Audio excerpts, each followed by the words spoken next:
దామోదర్ రస్నే అహ్మద్ నగర్ ప్రాంతంలో మొదట సాయిని గురించి తెలుసుకొని వారికి భక్తుడై వారి కృపను పొందిన ధన్యజీవి దామోదర్ సావల్ రస్నే. ఇతడు మొదట ఎంతో పేదవాడు, గాజులమ్ముకొని జీవిస్తుండేవాడు. కొంతకాలానికి అదృష్టం కలిసివచ్చి అతడు ధనికుడయ్యాడు. ఎంతకాలానికి సంతానం కలుగకపోయేసరికి అతడు రెండవ వివాహం చేసుకున్నాడు. అయినా సంతానం కలుగలేదు. ప్రఖ్యాత జ్యోతిష్కులను సంప్రదిస్తే అతని జాతకంలో సంతానం కలిగే అవకాశమే లేదని చెప్పారు. అప్పుడతడు సాయి గురించి విని 1895లో షిరిడీ దర్శించాడు. 1900 ప్రాంతంలో ఒకసారి అతడు షిరిడీ చేరడానికి ముందే బాబాకెవరో బుట్ట నిండా మామిడి పండ్లు పంపారు. ఆయన వాటి నుండి 8 పండ్లు ముందుగా వేరుగా తీసిపెట్టి ఇతడు షిరిడీ చేరాక ప్రసాదంగా ఇచ్చి ఆశీర్వదించడం వలన ఇతనికి సంతానం కలిగిందని చరిత్రలో తెలుసుకున్నాము. అంటే ఇతని విషయంలో గ్రహబలాన్ని సాయి అనుగ్రహ బలం రద్దు చేసిందనమాట.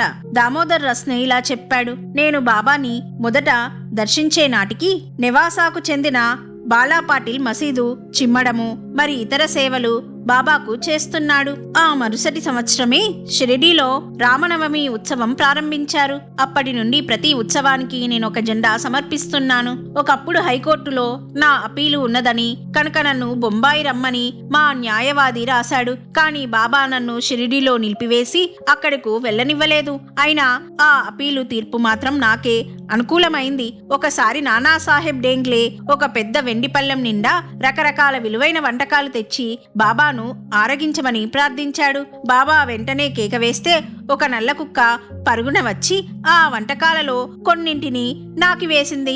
అది చూస్తూనే నానాసాహెబ్ డేంగ్లే అసహ్యంతో నీచమైన ఈ కుక్క కోసమా నేను ఇవన్నీ తయారు చేసుకొచ్చింది అని మనసులో అనుకోగానే బాబా ఆ పళ్ళెం దూరంగా విసిరివేసి ఇవి తీసేయ్ అని కసిరారు. అప్పుడు అక్కడ నేను కూడా ఉన్నాను. హీనమైన జంతువులను, తక్కువ స్థాయికి చెందిన మానవులను బాబా తమతో సమానంగాను లేక తమ రూపాలుగాను చూడ్డం నాకెప్పుడు గుర్తుంటుంది. ఒకసారి బాబా మా ఇంటికి స్వయంగా వచ్చి భోజనం చెయ్యరని తెలిసినా మా అతిథిగా వారి తరపున బాలాపాటిల్ను భోజనానికి పంపించమని కోరాను. ఈ బాలాపాటిల్ తక్కువ వర్ణానికి చెందినవాడు.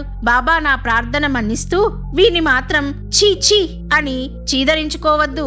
నీవు భోజనం చేసే చోటుకు దూరంగా అతనికి భోజనం పెట్టి కించపరచవద్దు అన్నారు. అందుకు నేను అంగీకరించాను. పంచభక్ష పరమన్నాలు సిద్ధమయ్యాక బాబా కోసం ప్రత్యేకంగా ఒక పళ్ళెము వేసి వంటకాలన్నీ వడ్డించి బాబా భోజనానికి రండి అని కేక వేశాను. వెంటనే ఒక నల్ల కుక్క వచ్చి ఆ పళ్ళెంలోదంతా తినివేసింది.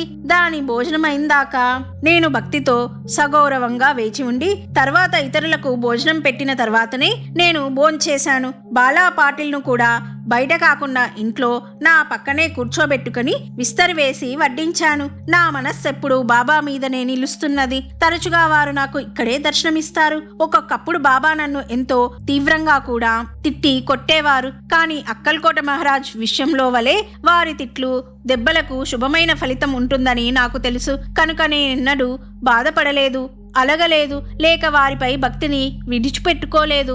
ఆయన ముస్లింలను వారి నమాజ్లు చేసుకున్నాకనే తమ వద్దకు వచ్చి ఖురాన్ చదువుకోమనేవారు. వారి మతం గురించి మౌల్వీలతో మాట్లాడేవారు. ఒకప్పుడు ఒక బ్రోకరు నన్ను బొంబాయిలో ప్రతి వ్యాపారం చేయమని, నేనెవ్వరితోనూ భాగం పెట్టుకొనకుండా సొంతంగా వ్యాపారం చేయమని చెప్పాడు. అప్పుడు నేను బాబా వద్దకు వెళ్ళి నాకొచ్చే లాభాలలో వారికి కూడా వాటా పెడతాను అని మనసులో అనుకుంటూ వారి పాదాలు ఒత్తుతున్నాను. ఆ సమయంలో నేను మహల్సాపతి బాబా మాత్రమే ఉన్నాము. అప్పుడు బాబా లాభంలో వాటాలు తీసుకోవడం వంటి సంసారిక విషయాలలో ఇరుక్కోవడం నాకిష్టం లేదు అని స్పష్టంగా చెప్పేశారు. కనుక నేను ఆ ఆలోచన మానుకున్నాను. మరొకసారి నేను షిరిడీ వెళ్లి బాబాను నన్ను ధాన్యం వ్యాపారం చేసుకోమంటారా అని అడిగాను. ధరలు పడిపోతాయని, నేనా వ్యాపారం చేస్తే కొనిన వేల కంటే తక్కువకు అమ్ముకోవలసి వస్తుందని ఆయన చెప్పారు. నేను తలంపు విడిచిపెట్టాను. కానీ ముందుగా బాబా చెప్పినది మిత్రుడైన ఒక వర్తకునికి చెప్పాను. అతడు అటు తర్వాత చాలా రోజుల వరకు ధాన్యం ధర ఎలా పెరుగుతున్నదో నాకు చూపి బాబా చెప్పిన మాట తప్పైపోయిందన్నాడు. కానీ శ్రావణ మాసంలో మంచి వర్షాలు పడ్డాయి. ధాన్యం ధరలు అకస్మాత్తుగా పడిపోయాయి. ఆ వ్యాపారస్తులకెంతో నష్టం కలిగింది. నాకట్టి దుస్థితి కలగకుండా బాబా నన్ను కాపాడారు. అందుకే బాబా అనుమతి పొందకుండా నేను ఏ వ్యవహారమో ప్రారంభించేవాడిని కాను. ఆయన సశరీరులుగా ఉన్నప్పుడు నేను షిరిడి వెళ్ళి నా మనస్సులోని వారిని అడుగుతుండేవాడిని. 1918 సంవత్సరంలో తర్వాత కూడా చీట్లు వేసి వారి అనుమతి కోరుతుంటాను. ఇప్పటికీ ఆయన నాకు కర్తవ్యం తెలుపుతూనే ఉన్నారు. ఒకప్పుడు నేను వారి సన్నిధిలో ఇతరుల అందరితో పాటు కూర్చొని ఉన్నప్పుడు నా మనసులో 2 ప్రశ్నలు తలెత్తాయి. ఆ రెండిటికి ఆయన సమాధానమిచ్చారు. నా 2వ ప్రశ్న నా గురించినదే. బాబా సమాధి చెందితే నాకు దిక్కెవరు, నా గతేమిటి అన్నదే. దీనికి బాబా వారిని నేను తలచుకున్న క్షణంలోనే నా చెంతనుంటానన్నారు. ఆ మాట వారు 1918కు ముందు తర్వాత కూడా నిలుపుకుంటున్నారు. అయినప్పటికీ నా చెంత నుండి నడిపిస్తున్నారు. 1910 సంవత్సరంలో నా సోదరుడు నా నుండి వేరుపడ్డాడు. నా సోదరి మరణించింది. నా ఇంట దొంగతనమై పోలీసు విచారణ జరగడంతో అప్పుడు నా మనస్సెంతో కలత చెంది ఉన్నది. నా సోదరి మరణించినందుకే నా మనస్సెంతో తారుమారైంది. నాకిక జీవితము సుఖాలు ఏవీ పట్టలేదు. నేను బాబా వద్దకెళ్ళినప్పుడు వారు ఉపదేశ వాక్యాలతో నన్ను ఊరడించి అప్పా కులకర్ణి ఇంట చందన భోజనాదులు నాకు పెట్టించారు. అప్పుడే మా ఇంట దొంగతనం కూడా జరిగింది. 30 సంవత్సరాల నుండి నాతో స్నేహంగా ఉన్న ఒకడు నా భార్య పెళ్లి బులాకీతో పాటు ఆమె నగల పెట్టే దొంగలించారు. నేను బాబా పటం ముందు కూర్చొని దుఃఖించాను. ఆ వ్యక్తి ఆ నగల పెట్టే తిరిగి ఇచ్చి క్షమాపణ వేడుకున్నాడు. దౌలత్ షా బాబా అనుగ్రహంతో దామోదర్ రస్నేకు పుట్టిన మొదట కుమారుడు నానాసాహెబ్ రస్నే ఊరఫ్ దౌలత్ షా ఇలా చెప్పాడు. నా 5వ ఏట నాకు పుట్టు వెంట్రుకలు తీయించడానికి, అక్షరాభ్యాసం చేయించడానికి నన్ను షిరిడీకి తీసుకువెళ్లారు. అప్పుడు బాబా నా చెయ్యి పట్టుకొని పలక మీద హరి మొదలైన అక్షరాలు రాయించారు. అటు తర్వాత నన్ను షిరిడీలో ఉన్న పాఠశాల వద్దకు తీసుకెళ్లారు. నా 7వ ఏట షిరిడీలో ఒక రోజు బాబా పాదాలు ఒత్తుతున్నాను. ఆ సమయంలో పిల్లలందరికీ బాబా మిఠాయిలు పంచసాగారు. నా దృష్టి వాటిపై మరలి వారి పాదాలు ఒత్తడం మరచాను. మా అమ్మ నన్ను 2 దెబ్బలు కొట్టి, నీవు బుద్ధి మిఠాయిలపై పెట్టి బాబా సేవను అశ్రద్ధ చేస్తున్నావు అన్నది. వెంటనే బాబా కోపంతో, ఇంత పెద్దదానివి ఎందుకా పిల్లవాడిని కొడతావు అని కసిరారు. అప్పుడామె బాబా సేవ చేసే సద్బుద్ధి నాకు ప్రసాదించమని బాబాను ప్రార్థించింది. అప్పుడు బాబా, ఈ పిల్లవాడు నా సేవ బాగానే చేస్తాడు. భగవంతుడు వీడికి శుభమైన కోరికలు అనుగ్రహిస్తాడు. భయం లేదు, వాణ్ణి కొట్టవద్దు అన్నారు. నా 12వ ఏట బంధువులొకరితో కలిసి షిరిడీ వెళ్ళాను. అప్పుడు మా వద్ద 100 రూపాయలున్నాయి. బాబా ఒకసారి 10 రూపాయలు, తర్వాత 15 రూపాయలు ఇలా దక్షిణ తీసుకున్నాక మా బంధువు వద్ద 25 రూపాయలు మాత్రం మిగిలాయి. వెంటనే మేము బాబాకు సమర్పించడానికి తిరిగి ప్రయాణం అవ్వడానికి కొంత డబ్బు పంపమని అహ్మద్ నగర్ లో మా ఇంటికి జాబు రాశాము.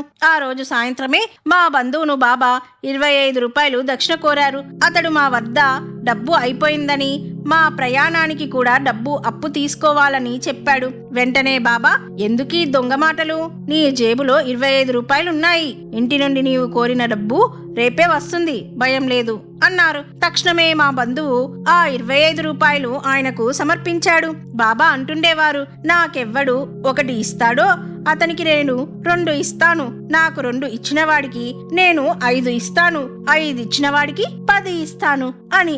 బాబా లేక భగవంతుడు తనకు సమర్పించిన దానికి ఎన్నో రెట్లు ప్రతిఫలమిస్తారన్న స్థూలమైన అర్థమే కాక ఈ మాటలకు వేరొక నిగుడమైన అర్థం కూడా ఉన్నది. నాకు యుక్త వయస్సులో 4 పెళ్లి సంబంధాలు చూచారు. తర్వాత మా తండ్రి బాబా వద్దకు వెళ్లి 4 కన్యల జాతకాలు ఆయన ముందుంచి వాటిలో ఏది నిశ్చయించుకోమంటారని అడిగారు. వాటిలో ఒక సంబంధం వారు సుమారు 3000 రూపాయల దాకా కట్నం కూడా ఇస్తామన్నారు. ఆ రోజులలో అదెంతో పెద్ద కట్నం. కానీ బాబా వాటిలో నుండి అతిపేద కుటుంబానికి చెందిన జాతకాన్ని తీసి మా తండ్రికిచ్చారు. నేను ఆమెనే చేసుకున్నాను. నా వివాహానికి బాబాను పండరీపురం రమ్మని మా తండ్రి ఆహ్వానించారు. బాబా, నీవెప్పుడు తలుచుకుంటే అప్పుడే నీ చెంతనే ఉంటాను అన్నారు. మా తండ్రి ఇంకా ఒత్తిడి చేస్తుంటే ఆయన, భగవంతుని అనుమతి లేక నేనేమీ చెయ్యలేను, నా తరపున శ్యామాను పంపుతాను అన్నారు. అలాగే నా పెళ్లికి శ్యామ వచ్చారు. నా తమ్మునికి కూడా బాబా ఆదేశించిన పేరే పెట్టారు. నేను మహనీయులందర్నీ బాబా రూపాలుగానే దర్శించి నమస్కరించుకునే అప్పుడు సమర్థ సద్గురు సాయినాథాయ నమః అనుకుంటాను. నేను 1927లో నారాయణ మహారాజ్ కేట్గావ్ బేట్ గారిని దర్శించినప్పుడు ఆయన, నీ గురువు పరమ గురువు, నాకంటే గొప్పవారు, నా వద్దకెందుకొచ్చావు? నీ ప్రారబ్ధ సంచితాలు అక్కడే ఉన్నాయి, నీ ఎన్నిక సాటిలేనిది, నీవక్కడికే వెళ్ళు, నీ లక్ష్యం సిద్ధిస్తుంది అన్నారు. నేను 1927లో నా గ్రహస్థితి ఆరోగ్యం బాగులేనప్పుడు సీతారాం ఉత్తరేశ్వర్లోని శివాలయానికి పూణేకు 40 మైళ్ళు ప్రతి ఆదివారము వెళ్లి పూజించేవాడిని. ఒక ఆదివారం రాత్రి 9 గంటలకు నేను సాయిబాబాయ నమః అంటూ శివలింగం మీద పువ్వులు ఉంచేసరికి దాని వద్ద ఒక వెలుగు, దానిలో బాబా రూపము దర్శనమిచ్చాయి. నాటి నుండి నా ఆరోగ్యము ధైర్యోత్సాహము కోలుకున్నాయి. ఒక్కసారి అక్కడ ఉన్న జానకీదాసు అను మహాత్మునికి నమస్కరించుకోగానే ఆయన, నీవు ఆశ్రయించిన వారు గొప్ప మహాత్ములు, నా వంటి వారెందరో వారి పాదాలకు నమస్కరిస్తారు, నా వద్దకొస్తావెందుకు అన్నారు. నాటి రాత్రి కలలో నాకొక ఫకీరు దర్శనమిచ్చి, నీవు ఆందోళన పడుతున్నావు, నీ తండ్రికి చెప్పి నీ శరీరము మనస్సు నాకు అర్పించు అన్నారు. నేనిప్పుడే సమర్పించి తర్వాత మా తండ్రికి తెలుపుతాను అన్నాను. నీ తండ్రి అనుమతి తీసుకోకుండా వాటినెలా సమర్పిస్తావు అన్నారు బాబా. నేను, నా జీవితం నాది, నా తండ్రికింకా బిడ్డలున్నారు, ఆయనేమీ అభ్యంతరం చెప్పరు, ఆయనకు బిడ్డలను ప్రసాదించినది మీరే కదా అన్నాను. అప్పుడు బాబా నన్ను తమ చేతిలోనికి తీసుకొని హృదయానికి దగ్గరగా జేబులో పెట్టుకున్నారు. నేనెంతో ఆనందించాను. నాకు మేల్కో వచ్చేసరికి నా మనస్సు వైరాగ్యముతో నిండి తృప్తిగా ఉన్నది. వెనకటిలాగా విషయవాసనలు నన్ను బాధించడం లేదు.